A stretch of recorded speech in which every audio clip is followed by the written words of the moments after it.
माफी और दिव्यांगों को मिलने वाले मानधन में बढ़ोतरी करने की मांग को लेकर प्रहार जनशक्ति पार्टी ने बुधवार को नागपुर में रक्तदान आंदोलन किया।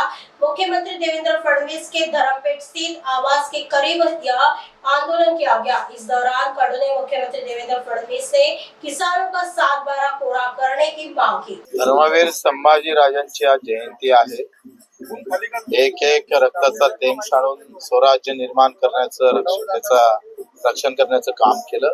आम्ही शेतकऱ्यांचं आणि दिव्यांगाचं रक्षण करण्यासाठी आज रक्तदान केलं। अन्नदात्यासाठी आणि दिव्यांगासाठी केलेलं रक्तदान किमान फडणवीस साहेबांनी 7/12 कोरा म्हणणाऱ्या सीएम साहेबांना रक्तदानातून संदेश देण्याचा आम्ही प्रयत्न करतो आहे। मला अपेक्षा आहे का रक्त सांडवल्यापेक्षा रक्तदान करून आंदोलन जेव्हा आम्ही करतोय त्याची दखल घेतली पाहिजे। त्यांच्याकडून त्या अपेक्षा आहे।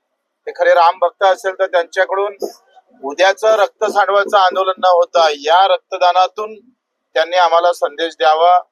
या सगळ्या मागणीच्या संदर्भात त्यांनी आपली भूमिका स्पष्ट करावी। गेल्या 3-4 महिन्यापासून ते बोलतच नाही कर्जमाफीवर, म्हणून त्यांनी बोलतं व्हावं यासाठी हे आंदोलन केलेलं आहे। कोणाचा तेच उद्देश आहे का उद्या आंदोलन होईल, संख्येनं लोक जास्त येणार आणि तुम्ही गोळीबार करणार। आम्हाला जसं आता अटकवलं तेव्हा बऱ्याच ठिकाणी पोलीस लोक तिकडे 28 जण काश्मीरले मृत्युमुखी पडले, तिथे 4-5 पोलीस शिपाई असते तरी ते वाचले असते।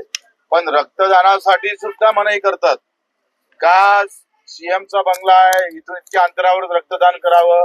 ही मूर्खता जगाच्या पातळीवर पहिले या महाराष्ट्रात पाहायला मिळते। रक्तदानासाठी तुम्ही अडवताय, त्याचे काही तुम्ही बंधनं घालून देताय, केवढी मोठी मूर्खता आहे। आणि म्हणून असं होऊ नये, त्यांच्याकडून दखल घ्यावी। अतिशय राष्ट्रीयत्व जपून आणि राष्ट्राबद्दल देशाबद्दलचं आंदोलन कसं असावं, स्वातंत्र्य भारतानंतरचं आंदोलन भारतातलं आंदोलन कसं असावं, रक्तदान करून आंदोलन ही आमची 3री-4थी घटना असेल। देशाच्या पातळीवर पहिलं संघटन असेल तर ते रक्तदान करून आंदोलन करतं।